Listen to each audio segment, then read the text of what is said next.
우리 함께 읽겠습니다. 부활이 없다는 사두개인들이 그날 예수께 와서 물어 이르되 선생님이여 모세가 일렀을 때 사람이 만일 자식이 없이 죽으면 그 동생이 그 아내에게 장가들어 형을 위하여 상속자를 세울지니라 하였나이다. 우리 중에 7형제가 있었는데 마지가 장가들었다가 죽어 상속자가 없으므로 그 아내를 그 동생에게 물려주고 그 둘째와 셋째로 7째까지 그렇게 하다가 최후에 그 여자도 죽었나이다. 그런즉 그들이 다 그를 취하였으니 부활 때에 7 중에 누구의 아내가 되리이까? 예수께서 대답하여 이르시되 너희가 성경도 하나님의 능력도 알지 못하는 고로 오해하였도다. 부활 때에는 장가도 아니가고 시집도 아니가고 하늘에 있는 천사들과 같으니라. 죽은 자의 부활을 논할진대 하나님이 너희에게 말씀하신 바 나는 아브라함의 하나님이요 이삭의 하나님이요 야곱의 하나님이로라 하신 것을 읽어보지 못하였느냐. 하나님은 죽은 자의 하나님이 아니요 살아있는 자의 하나님이시니라 하시니 무리가 듣고 그의 가르치심에 놀라더라. 아멘. 하나님은 살아있는 자들의 하나님이십니다. 정말 중요한 이야기예요. 살아계신 하나님이 아니라 산 자들의 하나님이십니다. 살아있는 자들만이 살아계신 하나님이 계신 곳을 갈 수 있습니다. 죽은 자들은 살아계신 하나님을 만날 수 없어요. 하나님을 만나기 위해선 다시 살아나야만 하나님을 만날 수 있습니다. 하늘만이 하늘로 가는 것이고 땅은 땅에 있을 뿐입니다. 그런데 하늘이신 분께서 땅으로 내려오셨습니다. 그 자체가 여러분 죽음이에요. 그리고 땅에 있는 자들 중 하늘로 삼으신 자들이 있어 그들로 하늘이 되게 하신 것이 바로 복음입니다. 당신은 원래 땅이었지만 당신을 하늘로 만드셨습니다. 라는 것이에요. 이젠 그 하늘로 인해서 하늘이 된 자들이 이 땅에 살며 이 땅을 품으며 그 땅을 하늘로 만들며 사는 것이 하늘된 우리의 이 삶의 사명이자 목적인 것입니다. 제가 예전엔 천국을 체험하시는 분들의 간증이 참 많이 있었고 많이 듣기도 했습니다. 그러나 보시면 요즘 굉장히 뜸해졌죠? 여러분 요즘 교회에서 무슨 천국 다녔다라는 분들 세미나 하시는 걸 혹시 들어보신 적 있으신가요? 거의 없습니다. 이제 그분들의 말이 녹음이 되고 녹화가 되며 수많은 사람들이 그것을 검증하려고 하다 보니 아무래도 기술의 발전으로 인해 어려워진 것이 아닌가 생각이 들어요. 책도 팔고 강연도 하다 보면 흔적이 남아서 분명히 뒷조사가 들어가게 됩니다. 과거에는 그런 것들이 굉장히 어려웠다면 이제는 너무 공개적이다 보니까 이제는 천국 체험하시는 분들이 많이 없어진 것 같아요. 우리는 하늘나라가 있고 그 안에 하나님께서 왕이심을 믿는 사람들입니다. 천국을 경험하지는 못했더라도 그 천국이 있음을 믿는 사람이며 내가 속한 곳을 천국으로 만들고자 애쓰는 자들이에요. 그렇다면 이제 우리가 장차 들어갈 그 하늘나라에 들어가는 자격은 무엇이라고 여러분은 생각하십니까? 제가 지난번에도 다시 한번 말씀드렸는데 한 번 더 말씀을 드리면 초인류 부자들은요 대부분 하늘나라를 믿지 않습니다. 그들의 삶은 이미 다른 이들이 꿈꾸는 천국의 삶을 살고 있어요. 그러나 그러한 부유함 속에 그들이 가진 것은 평안과 만족이 아니라 두려움입니다. 하나님 나라를 소유한 자들은 이 세상을 소유하지 못하였더라도 이 세상에서 그 부자들, 그 권력자들, 그 힘을 소유했다라고 하는 자들이 그토록 원하는 평안을 가진 사람들입니다. 그들이 바로 살아있는 사람들이에요. 돈으로 살 수 있는 것이 없다는 것을 느낄 때의 두려움은 엄청납니다. 진짜 부자들이 다 이렇게 똑같이 이야기해요. 돈을 엄청 많이 벌어봤는데 돈으로 살 수 없는 것이 있구나라는 것을 알았을 때 엄청 무섭대요. 여러분, 강남에 왜 그렇게 삐까뻔쩍한 교회가 많은지 아시나요? 부자들 동네 보세요. 여러분, 교회가 엄청 큽니다. 물론 그 안에 진실되게 하나님을 믿는 분도 있기는 하지만 이 절망감 때문에 내가 뭐라도 선택해야겠구나라는 간절함이 그들에게 있다라는 것입니다. 그렇다면 유대인들은 천국에 대해서 어떻게 생각하는 것인가 라는 것을 우리는 한번 생각해 봐야 되는데요. 유대인들도 부유한 사람이 있고 가난한 사람이 있잖아요. 부유한 사람들은 천국 가고 가난한 사람들은 지옥 가나? 혹은 가난한 사람은 천국 가고 부유한 사람은 지옥 가나? 그럼 도대체 유대인들은 누가 지옥 가고 누가 천국 가는 것인가? 라는 생각을 할 때 구약 성경을 보시면 구약 성경에 하나님 나라, 그 천국이라는 곳이 나오는가라는 겁니다. 놀랍게도 구약 성경엔 천국이 나오지 않습니다. 그래서 이 하나님 나라라는 것이 도대체 무엇이냐라는 것으로 유대인 안에서는 계속 논쟁이 있었어요. 지배계층이자 부유한 자들이었던 사두개인들은요, 영적인 세계가 없다라고 주장을 했습니다. 그래서 그들은 부활을 믿지 않고 천사니, 마귀니 이런 것도 믿지 않았습니다.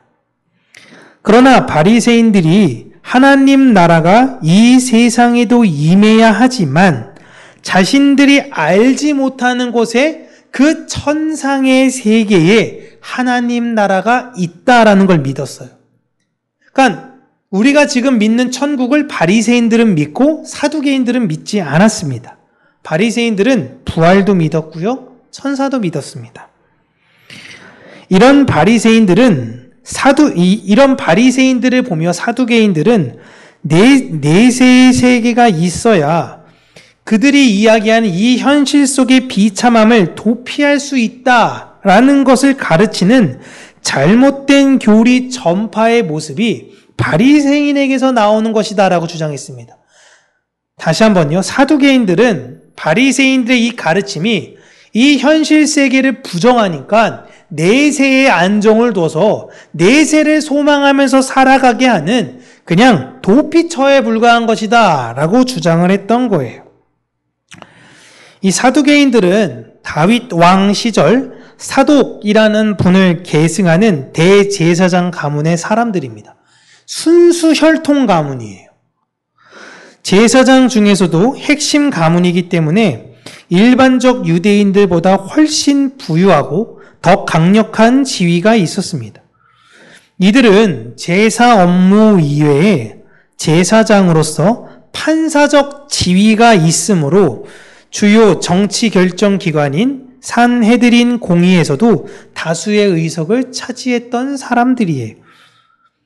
그렇게 법률가이자 제사장인 사두개인들은 성경에서 법률과 제사의 의미만 담긴 모세 오경만을 정경으로 인정했어요.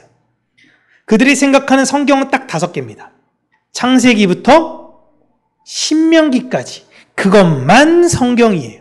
나머지는 다 외경 혹은 그냥 참고도서일 뿐입니다. 선지서를 여러분 읽어보시면 수많은 천사가 나와요. 그 천사들에 대해서 사두개인들은 인정하지 않습니다. 반면 바리새인들은 지금의 39권, 우리가 함께 읽고 있는 39권 자체를 정경으로 인정해요. 그래서 바리새인들은 천사, 부활 다 믿는 겁니다. 이들이 대립을 하고 있던 시기는 로마 시대였습니다. 로마 시대로 로마의 통치 방식은 그 지역 엘리트들을 자신의 편으로 만들어서 그 지역을 다스려 나아가는 방식이었어요.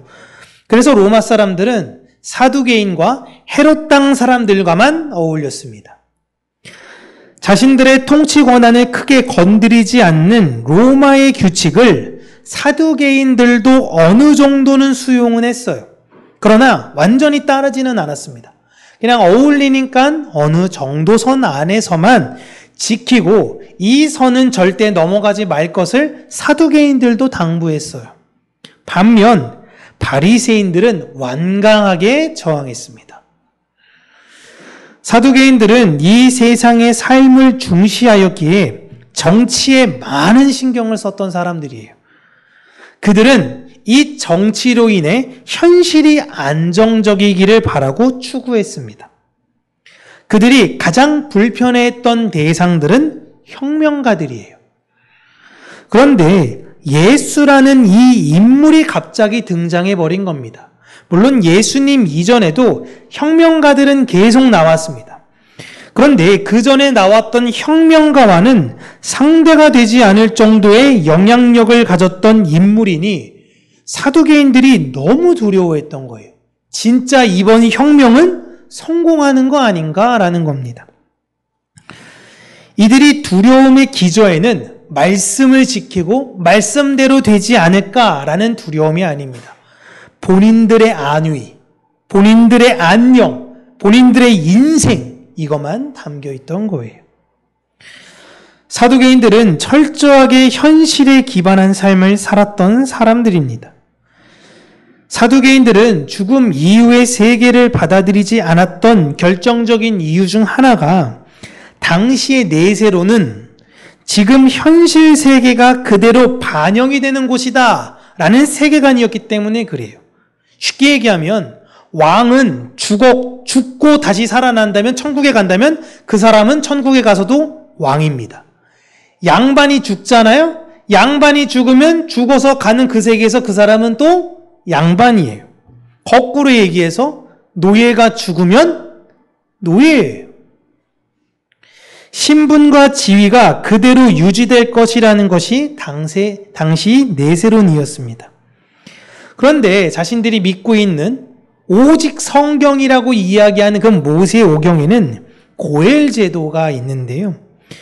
현실 속의 고엘 제도가 내세 세계에도 영향을 미치게 되면요. 이게 질서가 엉망이 되는 것입니다. 그 사례를 오늘 가지고 와서 예수님께 질문을 한 겁니다. 오늘 본문 보시면 7명의 형제가 있는데 첫째 형이 결혼을 하고 사내 아이를 상속자를 낳지 못해서 죽어서 둘째가 그 형수에게 들어가 상속자를 만들어 주어야 한다라는 건데 둘째도 그렇게 하지 못했고 셋째부터 7째까지 다 그렇게 못했어요. 근데 그리고 마지막엔 그 여자도 죽었습니다.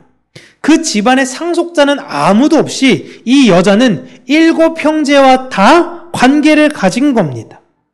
그리고 나서 내세에 가게 되면 부활을 하게 되면 이 여자는 그럴 경우 누구의 아내입니까? 라는 질문을 했던 거예요. 이게 신명기 25장에 관련된 내용으로 질문한 건데 결혼을 했던 사람이 상속받을 리가 없다면 가까운 가족이 그의 상속을 이어받아 도와줘야 되는 겁니다. 이거 하나님의 명령이에요. 그런데 상속을 이어주지 않고 형제가 죽게 되면 우선순위에 따라 본인이 그 상속분을 많이 얻어갈 수 있었습니다. 그래서 이기적인 형제는 고엘 제도를 지키지 않았어요. 물론 그랬다고 그 형제를 죽이지는 않았습니다. 다만 평생 이기적인 사람이라는 모욕을 받으면서 살았던 거예요. 이 고엘 제도와 내세론을 결합해서 만약 부활이 있게 되면 그곳에서도 분명히 하나님 나라의 율법, 하나님의 나라니까 그 법이 적용이 될 텐데 그때에는 이 문제를 어떻게 해결하게 되느냐라는 겁니다. 어찌 보면 꽤나 날카로운 질문이에요. 그러니 하나님 나라는 이 땅에 세워지는 것이고 죽고 나면 사실상 아무것도 없다라는 관점을 사두개인들은 해석했던 것입니다. 사두개인들은 내세에 대하여 생각하고 얘기하기에 앞서 현실에 더 집중하여 살자라는 것이었습니다. 그런 그들에게 예수님은 성경도 하나님의 능력도 제대로 이해하지 못했다라고 합니다. 명문가 출신이자 법률가이고 제사장이었던 그들이 한 나사렛 시골 청년에게 율법에 관하여 이런 말을 듣는다라는 것은 굉장히 부끄러운 일이에요. 예수님은 그들의 주장과 달리 부활도 있고 영의 세계도 있다라고 하십니다. 그래서 우리가 다음 주에 또 이야기하겠지만 이 사두개인들과 논쟁을 통해서 바리새인들이 이 얘기 듣고 깜짝 놀래요. 우리랑 같은 결이 아닌 줄 알았는데 다시 한번 확인해보자 라고 해서 다음에 바리새인들이 찾아갑니다. 그렇다고 예수님이 바리새인들의 해석을 전적으로 옳다고 지지하는 것이 아니에요. 바리새인들도 성경을 해석해 보니 부활과 영이 존재함을 선지자들을 통해서 알게 된 것입니다. 그러나 부활하게 되면요, 영으로만 부활하는 것이 아닌 거예요. 예수님은 부활하셔서 새로운 몸으로 다시 사셨습니다. 그리고 교회도 예수와 동일하게 부활할 것을 말씀하셨고 우리도 사도신경의 그 고백을 담아 몸이 다시 사는 것을 믿는 사람들이에요. 이러한 예수님께서는 사두개인들에게 출애굽기 3장의 내용을 통해서 하나님이 어떠하신 분인가라는 것을 설명해 주시는데 출애굽기 3장은 모세가 호렙산에서 떨기나무에 임재하신 하나님과 만나는 내용입니다. 그 내용에서 하나님은 자신을 내 조상의 하나님, 아브라함의 하나님, 이삭의 하나님, 야곱의 하나님이라고 이야기하세요. 도대체 우리가 많이 들어봤어요. 우리 하나님은 아브라함의 하나님, 이삭의 하나님, 야곱의 하나님. 너무 많이 들어봤는데 도대체 이게 무슨 말을 뜻하는 것이냐라는 겁니다. 하나님께서요, 아브라함과 맺은 언약이 이삭을 통해서 일부 성취됩니다. 그리고 이삭은 아브라함으로부터 받았던 그 언약을 다시 갱신해서 이어가게 되고요. 그 언약이 야곱을 통해서 일부 성취되어 확장되고 야곱의 가정이 민족이 되어 다시 아브라함의 약속을 성취하게 되어지는 거예요. 그리고 그 아브라함의 언약이 계속 갱신되어져 내려가고 그것을 이루시기 위해 지금 모세를 부르시는 것입니다. 하나님이 아브라함과 약속하실 때 그에게는 별로 의미 없어 보이는 내용들을 말씀하시고 허황되어 보이는 내용들로 설득하실 때 아브라함이 그것을 믿습니다. 네 자손이 하늘의 별과 같이 바다의 모래알같이 많게 할 거야. 너무 허황돼 보일 수 있는 이런 내용인데 아브라함은 그것을 믿었어요. 지금 나에게는 아들 하나 없는데 하나님은 그것을 하실 거라는 것을 믿었습니다. 아브라함이 진짜 원하면 하나님, 하늘의 별, 바다의 모래알 말고 그냥 한 3-4명의 아들만이라도 주세요 라는 현실적인 이야기를 할 텐데 그렇지 않습니다. 하나님께서 나를 통해 하나님의 뜻을 이루실 것을 아브라함은 믿었어요. 하나님은 이 땅을 소망하며 살아가는 죽은 자들과 약속을 맺고 그들에게 복을 주는 분이 아니라 이 땅에서 하늘의 한 존재를 불러 그로 하늘이 되게 하시고 약속을 통해 그것을 이루어 가시는 것입니다. 그런데 그 하늘들은 이 땅에서 때가 되면 사라져요. 흔히 말해 죽습니다. 그렇다면 이 땅에서 하늘의 약속을 받았던 하늘로 산 사람들이 죽은 것이냐? 아니라는 거예요. 그들은 이 땅에서도 하나님의 약속을 받았기 때문에 살아있는 자로 살았던 것이다라는 겁니다. 하늘이 다른 하늘들에게 하나님의 약속을 이어가게 하신다라는 거예요. 그렇게 살아계신 하나님이 살아있는 약속이 생명을 가진 하늘을 통해서 전해진다라는 걸 말씀하시며 이 땅만이 전부이고 이 땅을 힘삼아 사는 것이 진리라고 믿는 사두개인들에게 하나님의 백성은 그 살아계신 하나님의 약속을 믿는 자들이라는 것을 가르쳐 주시는 거예요. 이게 굉장히 중요한 겁니다. 아브라함이 이삭에게 그리고 야곱이 성취하는 약속이 아니에요. 아브라함이 약속을 이루고 이삭이 약속을 이루고 야곱이 약속을 이룬 게 아니에요. 약속은 하나님이 이루시는 겁니다. 그들은 이 땅에 부르심을 받고 하나님의 약속을 다음 세대에 이어가게 하는 자들인 것뿐이에요. 모세는 그 약속을 지키기 위한 하나님이 부르신 하늘일 뿐인 겁니다. 우리 또한 하나님께서 그 약속을 이어가게 하실 하늘로 부른 존재들이에요. 그 모세가 죽었지만 너희들이 지금도 이 율법을 지키는 것은 너희들이 잘해서 우리가 대대로 이 율법을 잘 지켰기 때문인 것이 아니라 살아계신 하나님께서 그 약속을 이루시며 지키고 계시기 때문이라는 겁니다.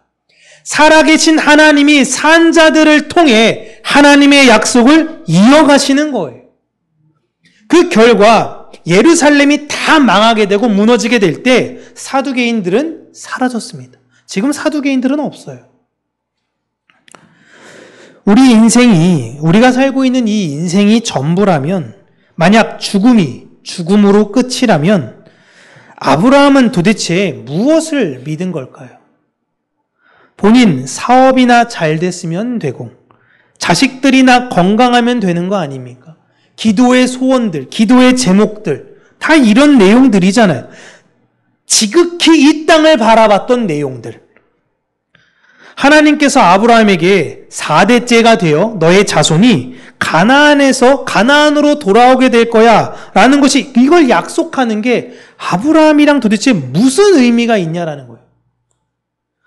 나 죽고 나면 우리 집안 잘 되게 해주겠다라는 약속을 왜 하나님께서 하셨는가? 그냥 나부터 잘 먹고 잘 살게 해주면, 내가 갖고 있는 유산을 잘 물려주면 자식들이 다 잘 될 거잖아요. 아브라함은 이 땅에서 하나님의 뜻을 보인 하늘, 그 살아있는 자로 살았던 것입니다. 그 약속을 믿어요. 하나님께서 나를 통해 이루시고자 했던 약속을 믿어요. 그들을 예수님께서는 죽어도 산 사람이라고 이야기했습니다. 믿어? 이걸 믿는 자는 죽어도 살겠고, 무릇 살아서 이 약속을 믿는 자는 영원히 죽지 아니하리라. 그들은 살아계신 하나님의 약속을 받은 살아있는 하늘 그 자체로 이 땅을 살 것이다 라는 것입니다. 하나님은 여러분 살아있는 자들의 하나님이십니다. 하나님이 이 세상을 만드신 이유, 그리고 이 세상을 지금도 성실하게 운영하시는 이유는 이 세상을 정원처럼 아름답게 꾸미고 그걸 보면서 만족하고 쉬시려고 만든 것이 아닙니다. 이 땅을 사는 살아있는 하늘들을 위해서 이 땅을 활용하시는 거예요. 이 지구를 위해 우리가 존재되는 게 아니라 우리를 위해 온 우주가 존재되어지는 거예요. 그런데 우리는 왜 사냐? 이 땅을, 사라질 땅을 소망하면서 사는 것이 아니라 영원한 하늘을 소망하면서 이 땅에서 배우는 사람들이에요. 현실만을 바라보며 내 닥친 일에 있어서의 급급해하는 사두개인들에게 이 현실 속에 하나님을 믿는다고 하며 이 땅의 것만 바라보는 자들에게 예수님께서 우리 하나님은 너에게 하나 더 먹어라, 뭐 하나 더 누려라 라고 이 땅에서 살게 하신 것이 아니라 너에게 그 약속을 주기 위해서 부른 자임을 잊지 말아라 라고 이야기하신 것입니다. 우리는 이 땅에 살아있는 자로 우리의 소망을 이 땅에서 이루려고 애쓰는 게 아니라 우리의 늘 그 고백은 마라나타, 아멘 주 예수여 어서 오시옵소서. 여러분, 사도 요한, 사도 바울이 나 자신의 당대 때에 예수님이 오시기를 소망했습니다. 그러나 그게 이루어지진 않았죠. 그렇다고 그들의 그 믿음이 떠난 것입니까? 아니에요. 다음 교회에게 너희들이 그 하늘로서 언약을 이어가. 그 언약이 지금 우리에게까지 와서 우리 또한 언제 주님이 오실지 모르나 그 주님이 오신다라는 것을 믿으면서 사는 것입니다. 우리의 소망은 이 땅에 있지 않습니다. 우리는 살아계신 하나님에게 우리의 소망을 두며 그 살아계신 하나님의 약속을 믿었을 때에 이 세상에서 줄 수 없는 그 기쁨과 평안, 그것을 누리며 이 세상을 하늘로 살아가는 우리 평강교회, 특별히 이 시간에 모이신 우리 성도님들 되시기를 주님의 이름으로 축복합니다. 기도하겠습니다. 살아계신 하나님 아버지, 우리를 하늘 삼으시고 우리를 부르신 그 이유와 목적을 우리가 다시금 상고하며 우리가 이 세상에서 죽은 자들처럼 이 세상에 썩어지고 죽을 것을 추구하고 매달리며 안타까워하는 것이 아니라 살아계신 하나님께서 우리에게 주실 그 평안과 그 약속을 믿으며 이 세상의 그 약속을 이루어가고 하늘로서 또 다른 하늘에게 그 복음을 전하며 예수를 사모하며 살아가는 자들이 되게 하여 주시옵소서. 주께서 이 세상을 이기셨다라고 하셨으니 세상을 바라보며 두려워하지 아니하고 오직 담대함으로 이 세상을 살아가는 자들이 되게 하여 주시고 성령과 연합된 자로서 이 세상의 작은 예수로 많은 열매들을 내어놓으며 살아가는 자들이 되게 하나님께서 은혜 더하여 주시옵소서. 예수님 이름으로 기도합니다. 아멘.